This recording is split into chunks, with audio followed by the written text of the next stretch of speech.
ভারতের আসামে সর্ষে ফুল ফোটার মৌসুম মানেই ভ্রাম্যমাণ মৌচাষীদের ব্যস্ত সময়। এক রাজ্য থেকে আরেক রাজ্যে বহন করে নিয়ে আসেন কাঠের মৌবাক্স।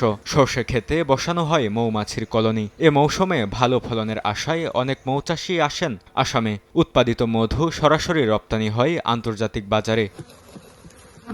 দশকের পর দশক ধরে ভারতের নানা প্রান্তে এমনভাবেই ক্ষেত থেকে খেতে ঘুরে বেড়াচ্ছেন ভ্রাম্যমাণ মৌচাষীরা। তবে মৌচাষে বড় অনিশ্চয়তা তৈরি করেছে জলবায়ু পরিবর্তন। ২০২৪ সালে বন্যায় ক্ষতিগ্রস্ত হয়েছে আসামের কৃষি। এছাড়া অতিবৃষ্টি, তীব্র গরম আর শক্তিশালী মৌসুমী বায়ুর প্রভাবে কমছে মধু উৎপাদন।